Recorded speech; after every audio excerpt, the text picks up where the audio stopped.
روزتان بخیر تماشابینان ارجمند. امروز سه‌شنبه 25 آگوست است و این برنامه خبری و تحلیل اخبار آزادی که از استودیوی مرکزی رادیو آزادی شهر پراگ تقدیمتان می شود. در 15 دقیقه شما را با تحولات اخیر در تاجیکستان و منطقه شناس میکنیم. موضوع اساسی این نشر از این قرار است. محمد اقبال صدرالدین یکی از مخالفان تندلحن حکومت تاجیکستان را در روسیه در غیبش به زندان محکوم کردند.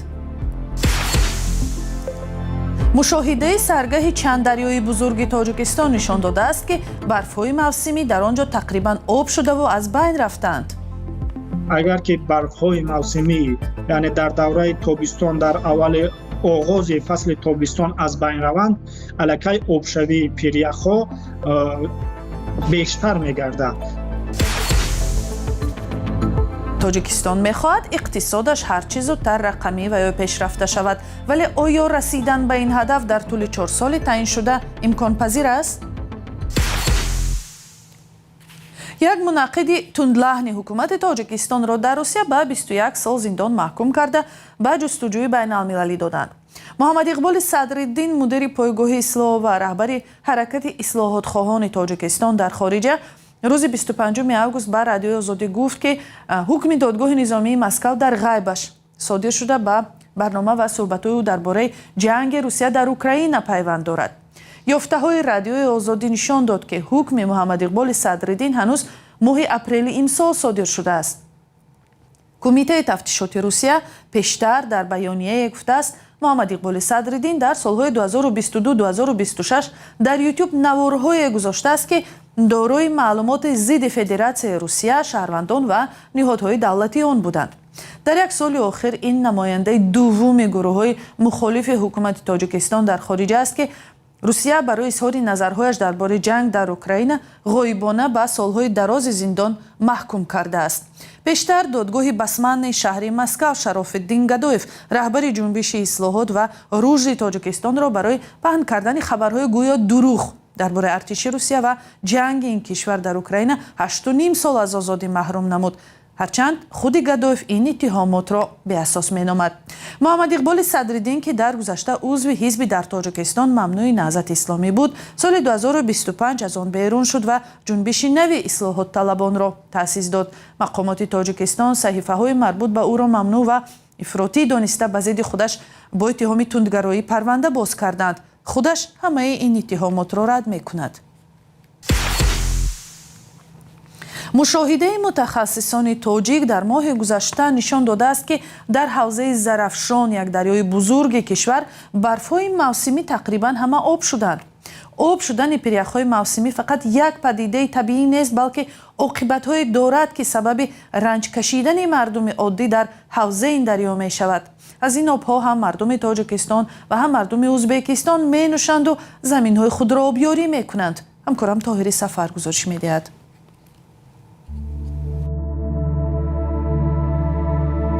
یکی از حوزه‌های رودخانه زرافشان که میلیون‌ها نفر از مردم تاجیکستان و ازبکستان از آب آن می‌نوشند و کشتزارهایشان را آبیاری می‌کنند. عکس‌ها از اداره آب و هواشناسی تاجیکستان است که متخصصانش ذخیره‌های برف در سرگه بعضی از قسمت‌های زرافشان را با چرخبال مشاهده کردند. ماه ایول امسال و با این هدف که معلوم کنند چقدر از ذخیره‌های برفی زمستان سال گذشته و امسال آب و بخار شدند. نتیجه های مشاهده ها چندان خوشحال کننده نیست، زیرا 95% ذخیره این برف‌ها آب شدند که علامت از خطر کم‌آبی در آینده است. این بسیار بد است، یعنی تاثیر منفی خود را میگذارد، چون که اگر که برف‌های موسمی یعنی در دوره تابستان در اول آغاز فصل تابستان از بین روند، الکی آبشوی پیریخ‌ها بیشتر می‌گردد و در آینده می‌تواند که به یعنی ریجه دریاها یعنی جاری شوی آب تاثیر منفی گذارد. عاقبت بدی دیگر به گفته متخصص در فصل گرما به آب ماندن مردم دهات است که در کنار شاخه‌های خرد و میانه رودخانه‌های بزرگ مثل زرافشان زندگی می‌کنند. بیشتر دریاچه‌هایی که در حدود جمهوری تاجیکستان هستند، یعنی بیشتر دریاچه‌های خرد، آنها به واسطه سرچشمه پیدایش آنها این برف‌های موسمی است. یعنی اگر چنده که برخورد بیشتر باقی مانند یعنی جاری شوی آنها بیشتر است و هرچند که برخورد تیزتر از بین روند یعنی برفهای موسمی از بین روند از بین رفتن همون دریاچه‌های خرد که منطقه‌های اهالی نشین را با آب نوشاکی و یا اینکه آب‌های کشزار تامین میکنند آنها نیز از بین میروند. اگرچه امسال 95% ذخیره‌های برفی موسمی بعضی از قسمت‌های حوزه ظرفشان آب شدند، اما در مقایسه با سال‌های پیشین احوال بهتر بوده است، زیرا سال‌های گذشته تا 97 یا 98% این ذخیره‌ها آب و بخار می‌شدند. سبب به گفته متخصص گرمایش کره زمین است. باید قید نمود که طی سالهای آخر در تمام جمهوری تاجیکستان بلکه در خود جهان تغییریابی اقلیم به واسطه مشاهده می‌گردد. از جمله در جمهوری تاجیکستان نیز تاثیر آن به واسطه رسیده ایستاده است. این باید گفت که یعنی از بین رفتن ذخیره‌های برف بیشتر اگر یک طرف اگر نورپاشی آفتاب باشد یعنی گرمی ها باشد، از طرف دیگر این چنگ و غباری که از دیگر کشورها به کشور عزیز ما وارد میشن این به واسطه به آبشوی برف‌های موسمی تاثیر منفی میرساند، یعنی آبشوی برف‌ها را ده‌ها مراتب می‌افزاید. مقامات تاجیکستان گفتند که برای مدیریت ذخیره‌های آب در حوزه ظرفشان قصد دارند یک جا با ازبکستان دو نیروگاه بزرگ بسازند، یکی با اقتدار 140 مگاوات با نام یاوان و دیگری با اقتدار 135 مگاوات با نام فاندریا، اما معلوم نیست این طرح‌ها عملی می‌شوند یا نه. تاجیکستان سرگی رودخانه‌های اساسی و بیشتر از 60% ذخیره آبی آسیای مرکزی، یک گوشه خشک کره زمین و خانه بیشتر از 85 میلیون نفر است. 10 میلیون نفر آنها و کشورهای عظیم ازبکستان و قزاقستان و ترکمنستان از همان آبهای کوهساران تاجیکستان بهره میبرند. متخصصان میگویند اگر آبشوی با صورت برف و پیریخاب به همین منوال ادامه کند، خطر بی آب ماندن نسل‌های آینده در سراسر آسیای مرکزی زیادتر می شود. دوران استفاده بی‌نظارت ذخیره‌های آبی که از جانب طبیعت و آفریدگار به ما عطا شده است گذشت. همه کشورها و تمام ساکنان آسیای مرکزی باید به استفاده صرفه‌جویانه این ثروت بی‌بها بگذرند. من همچون یک انسان و متخصص ساحه به تمام استفاده برندگان و استعمال کنندگان آب گفتنیم: همسایه‌های محترم، اگر نمی‌خواهید فرزندان و نبیره‌ها و ابیرگان خود را به آب گذارید، از امروز به استفاده صرفه‌جویانه آب بگذارید.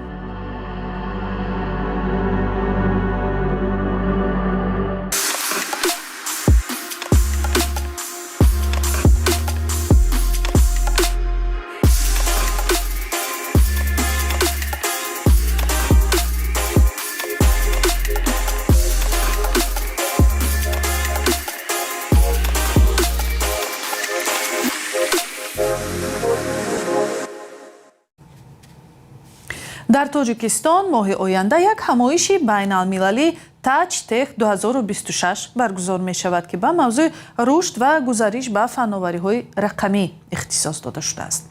در این محفل راه‌های رشد هوشواره یا هوش مصنوعی بررسی می شود. هفته گذشته در دوشنبه جلسه شورا اوید به رشد اقتصادی رقمی تاجیکستان برپا شد و در آن رئیس جمهور امامعلی رحمان گفته است و استفاده از تکنولوژی‌های نو باید اهمیت زیاد بدهند. در یک صحبت پیش از این برنامه چند پیش با رستم گولف کارشناسی رقمی و هوش مصنوعی نخست خواستم با چند جمله بگوید اقتصاد رقمی چه معنا دارد، یعنی برای یک شهروند عادی کشور. در عموم اگر ساده‌تر کرده گیم وقتی که تمام مناسبت‌های اقتصادی به طور رقمی صورت می‌گیرند و در اینجا نه فقط داد و گرفت و خرید و فروش در نظر داشته میشد، بلکه اینچنین وقتی که مناسبت‌ها با خدمترسانی دولتی علاقمند است، شما وقتی که انداز می‌سپارید یا که یگان باج دولتی می‌سپارید یا که یگان گیم چی بود یگان حجت گرفته می‌خواهید از مقامات دولتی و همه این در عموم وقتی که اقتصاد میگن، خصوصا وقتی که گپ در سر ماکرو اقتصاد میرود، گپ در سر همه همین یک گیم اینفراستراکچور میرود که وقتی که شما تمام مناسبت هایتان رو به طور رقمی میتوانید که عملی کنید.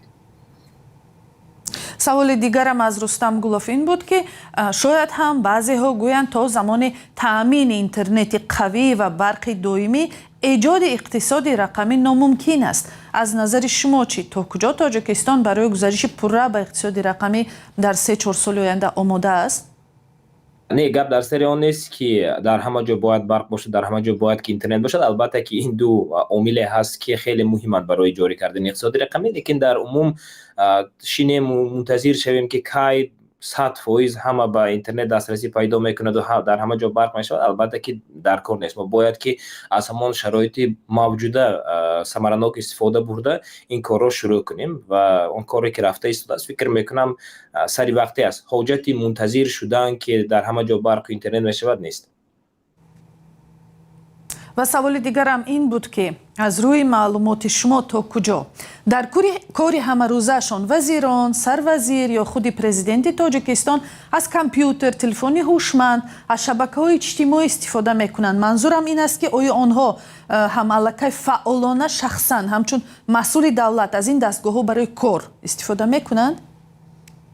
инҷо гап дар сари боз ҳам истифода бурдани ин ё он роҳбар аз компютер нест. гап дар сари ин тамоман намеравад. гап дар сари рақамикунонии худи муносибатҳое ки бо шаҳрвандон алоқаманд ҳаст. дар он ҷо бояд ки истифода шавад. яъне вақте ки компютерро роҳбари корхона истифода мебарад ё не, ин омили ҳалкунанда нест. омили ҳалкунанда он аст ки оё ҳамон низоми электроние ки рақамие ки месозанд барои ман ҳамчун шаҳрванд фаҳмо ҳаст ё не, осон аст истифода бурдан ё не. ягон монеи зиёдае нест ки ман ҳамонро истифода бурдана оғоз кунам. барои мин фикр мекунам инҷо мо набояд аз нуқтаи назари он ки роҳбари фалон мақомот компютер дорад ё ки надорад истифода мебарад аз ин нуқта назар кунем, чунки вазифаи вай дар сари компютер шиштан ё ки телефон бозӣ кардан нест. вазифаи вай роҳбарӣ кардани ҷараёнҳои корӣ аст ва инҷо мо бояд бисёртар дар сари саводи рақамии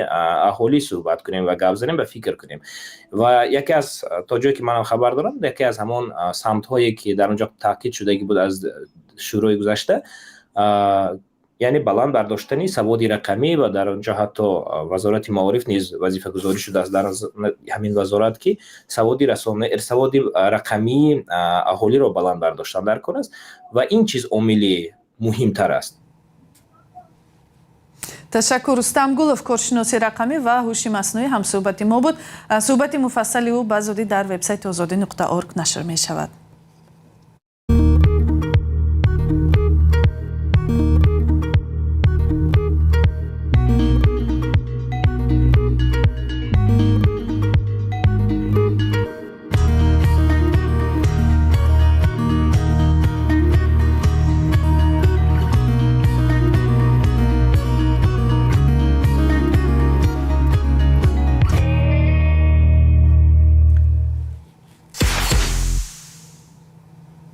расонаҳои беларус аз сафари ҳайати толибон хабар доданд ва акси онҳоро нашр намуданд.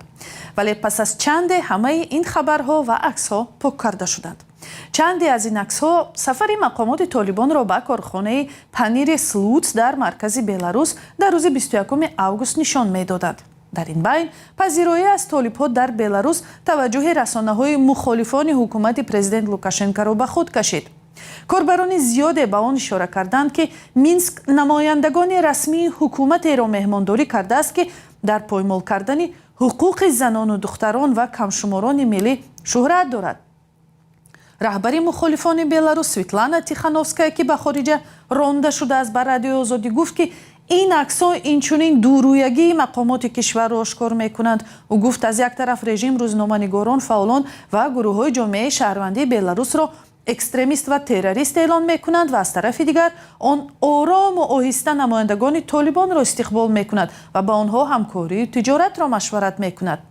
худи толибон сафари ҳайаташро ба ин кишвар хеле таблиғ мекунад. хабаргузори ориёна онро сафари ҳайати баландпояи афғонистон барои шиносоӣ ва омӯзиши фанновариҳои муосири истеҳсолии беларус номида гуфтааст ки 13 мансабдори баландрутбаи толибҳо дар ин сафар 5 рӯз меҳмони беларусҳо буданд.